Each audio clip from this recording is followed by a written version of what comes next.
Psycho हमलावर से इलाके में दहशत है क्योंकि इसने लगातार 3 लड़कियों को टारगेट किया। भैया आप सोनागिरी इलाके में ही रहते हैं, क्या वारदात हुई थी? वारदात ये हुई थी कि बच्ची जा रही थी, अचानक से मोटरसाइकिल पे आए, उन्होंने नकाब पोस्ट पे नकाब डाल रखा था और उन्होंने चाकू मारा और एकदम से जो है लड़की चिल्लाई।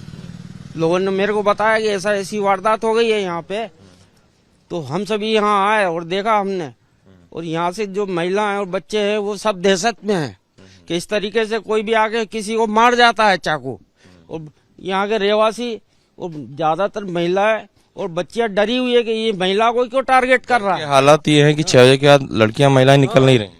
6 बजे के बाद तो यहाँ कोचिंग जाने वाली और यहाँ पे जो रहने वाली बच्चियां हैं जो बाहर से आई हुई हैं, वो 6 बजे के बाद निकलना उनका बंद हो गया। और महिलाएं जो शाम को यहाँ टेला करती थी, उन्होंने भी यहाँ जो है आना जाना बंद कर दिया है। चलिए, तो देखिए स्थानीय निवासी हैं, जागरूक निवासी हैं यहाँ के, इनका साफ तौर पर कहना है कि दहशत का माहौल है क्योंकि साइको हमलावर की वजह से यहाँ पर लोग डरे हुए हैं। साइको हमलावर की वजह से पिपलानी और अयोध्या नगर में दहशत और डर का माहौल है। हमारे साथ वो बच्ची है जो जिस पर साइको हमलावर ने अटैक किया था, हम उनसे बात करते हैं। बेटा क्या हुआ था, कब हुआ था? मैं 10:30 बजे के आसपास घर से पीछे जा रही थी, 10 कदम दूर थी और उसने मेरे को देखा था जाते हुए, और फिर मैं वहां से तब वापस आ रही थी मेहंदी लेके, तो उसने मेरे पे ना अटैक कर दिया, लाइक उसे छुरी मार दी और मेरे को देख के हंस के चला गया। अच्छा, बहुत धीरे से। किस जगह पर छुरी मारी आपको? मेरे को थाइस पे मारी है उसने। और क्या आप उसे जानती थी? नहीं, मैं उसे नहीं जानती। चेहरा कवर किए हुए था वो? नहीं, खुला हुआ था। और वो हंसते हुए गया? हाँ, हंसते हुए गया था। उसका बॉडी लैंग्वेज आपको कैसा लगा था? क्या ऐसा साइको टाइप के लोग ही ऐसी साइको था।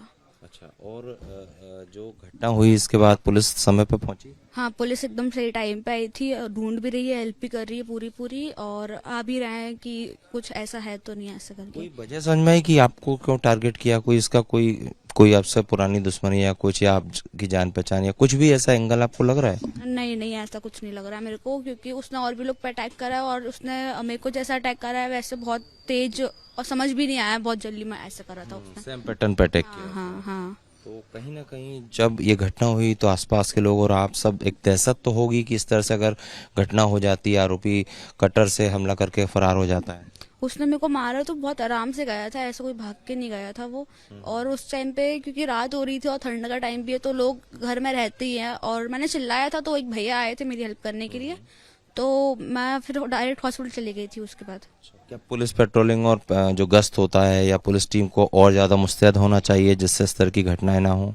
नहीं, पुलिस ने अपना पूरा काम अच्छे से करा है। जैसे ही वो आए उनने सब कुछ हेल्प करी, और स्टार्टिंग से इस दिन हॉस्पिटल से लेके हर जगह तक पूरे में घूमे हैं, देखे हैं सब, उनने तो सब कुछ करा है। लेकिन उसके पैटर्न से आपको लग रहा है कि वो साइको हो सकता है? हाँ, वो साइको है, वो साइको ही है। ठीक है, देखिए ये एक बच्ची है, 3 हमलावरों में से एक ये है। इसका साफ तौर पर कहना है कि जो आरोपी था वो बाइक से आया, अटैक किया, उसके बाद हंसते हुए वो निकला, और उसकी बॉडी लैंग्वेज से उस बच्ची को यही लग रहा है कि वो साइको प्रवृत्ति का आरोपी है, और ऐसे आरोपियों की जल्द गिरफ्तारी की मांग अब उठ रही है। मध्य प्रदेश की राजधानी भोपाल में एक साइको हमलावर की वजह से दहशत है क्योंकि इस साइको हमलावर ने एक नहीं बल्कि 3 लड़कियों पर जानलेवा हमला किया और फरार हो गया। उसका जो हमले का एक्शन है, जिस तरह का उसका बॉडी लैंग्वेज है, उससे यही लग रहा है कि वो साइको हमलावर है। हमारे साथ एसीपी अदिति सक्सेना जी हैं बातचीत के लिए। मैडम, 3 घटनाएं हुई हैं, एक अपराधी ने 3 लड़कियों पर जानलेवा हमला किया है और वजह क्लियर नहीं है, और उसका हमले का पैटर्न एक ही तरीके का है। क्या है ये घटनाक्रम?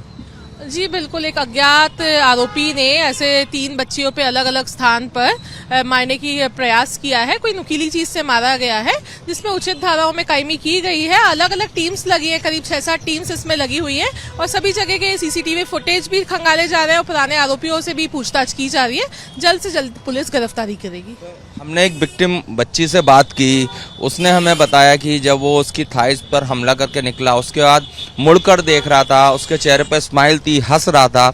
इस तरह से कोई अगर वारदात करता है तो भागने की जल्दी से कोशिश करता है, लेकिन यहाँ पर वो मुड़ के भी देखता है, हंसते हुए जाता है। तो ये बॉडी लैंग्वेज क्या कह रही है? किस तरह के आरोपी इस कैटेगरी में आते हैं? ये तो अभी कह पाना थोड़ा सा जल्दी होगा, लेकिन अभी तक प्राप्त फुटेज के अनुसार भी यही देखा जा रहा है कि आरोपी कहीं भी बहुत हड़बड़ाहट में नहीं है। वो घटना कारित करने के बाद थोड़ा सा उस जगह के आसपास थोड़ा वेट करता है और फिर उसके बाद वहां से मूव हो रहा है। और ये जो तीनों वारदातें हैं वो एक ही दिन इसने की हैं? जी, एक ही दिन करीब 1-1.5 घंटे के टेन्योर में पूरा किया है। किस वजह से की, कुछ क्लियर हो पा रहा है? जी, अभी तक तो ऐसा कुछ क्लियर नहीं हो पा रहा है। जितना देख रहे हैं और जितना एनालिसिस हम कर रहे हैं उस हिसाब से अभी ये रैंडम घटनाएं समझ आ रही है। आरोपी की गिरफ्तारी के लिए कितना इनाम घोषित किया है, जो उसका क्लू देगा उसके लिए? डीसीपी सर के द्वारा 20,000 रुपए का इनाम घोषित किया गया है। उम्मीद है जल्द साइको हमलावर की दहशत से मुक्त होगा शहर, आप लोग गिरफ्तार कर लेंगे? जी 100% सभी टीम्स लगी हुई हैं और कोशिश यही है कि जल्द से जल्द आरोपी तक पहुंच के उसकी गिरफ्तारी सुनिश्चित की जाए। तो देखिए, एसीपी अदिति सक्सेना जी हैं, इनका साफ तौर पर कहना है कि आरोपी का क्राइम पैटर्न बिल्कुल एक ही तरीके का था और 1 से 1.5 घंटे के बीच में उसने वारदातें की हैं। हालांकि ये हमले उसने क्यों किए इसका खुलासा अब तक नहीं हुआ है, लेकिन पुलिस ये दावा कर रही है कि जल्द आरोपी पुलिस की गिरफ्त में होगा। कैमरामैन संजय अंकिल के साथ सत्य Singh, Republic media network, Bhopal.